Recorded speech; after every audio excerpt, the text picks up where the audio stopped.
Anda telah mengunduh podcast yang dipaparkan oleh Pendeta Dr. Erastus Sabdono ini dari truth.id/voice. Selamat mendengarkan podcast ini. Saudara-saudara yang dikasihi di dalam Tuhan, kebenaran saat ini berjudul kausalitas di dalam diri. Kesucian adalah hal mutlak yang harus dimiliki dan dijalani orang percaya. Karena hal ini adalah hal yang sangat mutlak, maka Tuhan pasti bersikap sangat adil.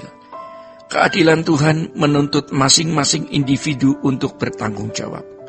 Seberapa tinggi kausalitas kesucian hidup seseorang tergantung dari masing-masing individu merespon anugerah yang Allah sediakan kepada mereka sesuai dengan takaran atau bagiannya.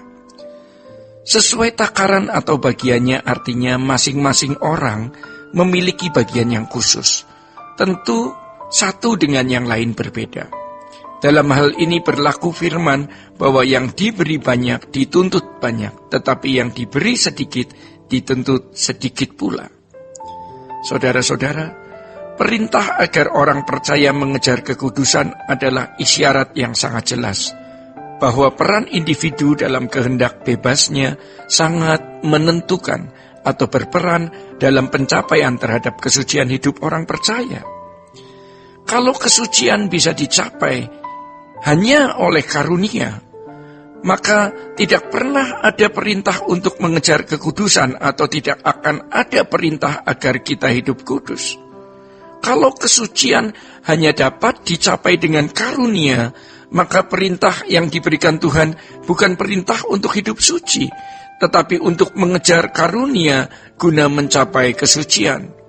Jika yang dikejar adalah karunia untuk hidup suci, maka peran individu untuk mengejar kekudusan dalam kehendak bebasnya tidak dapat tampil secara proporsional.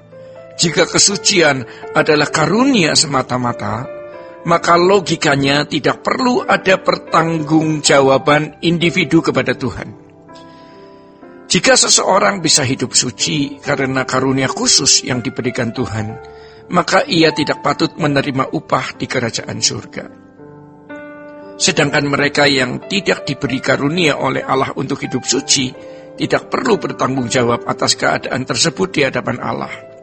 Satu hal yang harus ditekankan, bahwa kesucian hidup dapat dicapai seseorang tergantung dari masing-masing individu. Jika kesucian dipandang sebagai karunia, mereka yang selalu merasa gagal semakin tidak optimis untuk bisa hidup dalam kesucian, sampai pada tingkat jera untuk berjuang mencapai kesucian. Saudara-saudara, banyak orang Kristen berpandangan keliru bahwa kesucian hidup tidak akan dapat dicapai di bumi ini. Kesucian hanya bisa ditemukan dan dialami di surga. Jadi, kesucian hidup manusia tidak pernah akan ditemukan di bumi. Menurut mereka, bumi bukanlah tempat manusia dapat mengenakan kesucian.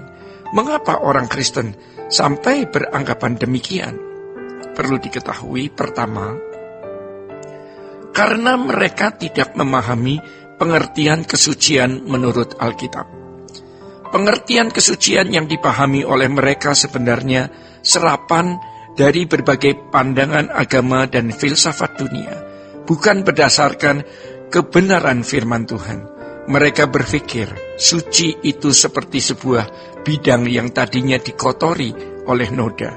Walaupun noda itu dapat hilang oleh semacam sarana pembersih, tetapi akan selalu ternoda kembali. Dalam hal ini, kalau bidang itu adalah hati manusia, maka sarana pembersihnya adalah darah Yesus.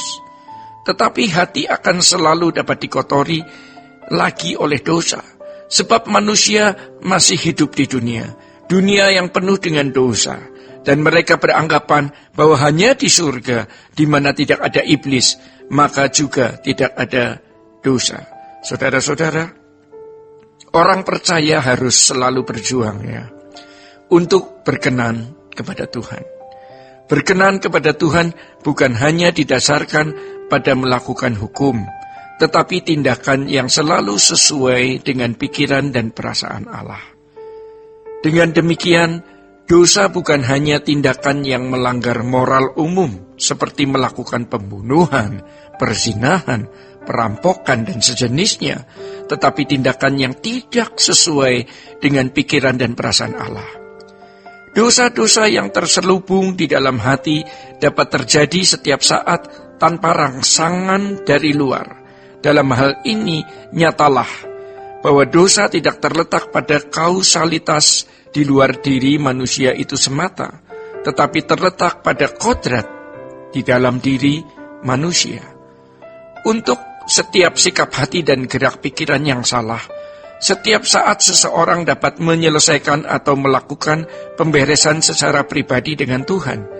Dalam hal ini harus dilakukan secara pribadi dengan Tuhan, sebab tidak seorang pun yang dapat memahami keadaan batin seorang lainnya. Dalam keadaan siaga, seseorang dapat selalu menyadari apakah dirinya berada di tempat yang benar di hadapan Allah atau tidak. Dalam hal ini, tidak dibutuhkan siapapun.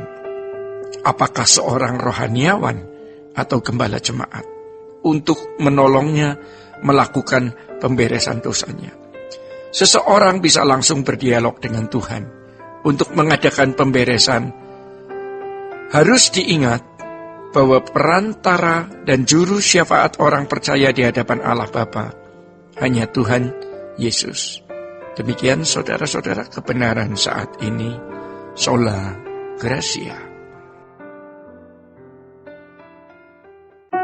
Untuk berlangganan renungan harian dalam bentuk cetak, silakan hubungi Truth Literatur di nomor telepon 0878 7870 7000. Untuk mendapatkan CD khotbah, MP3 renungan Truth, dan CD album lagu produksi Sola Gracia, Anda dapat menghubungi di hari dan jam kerja di nomor telepon 021 638 60953. Tuhan Yesus memberkati. Sola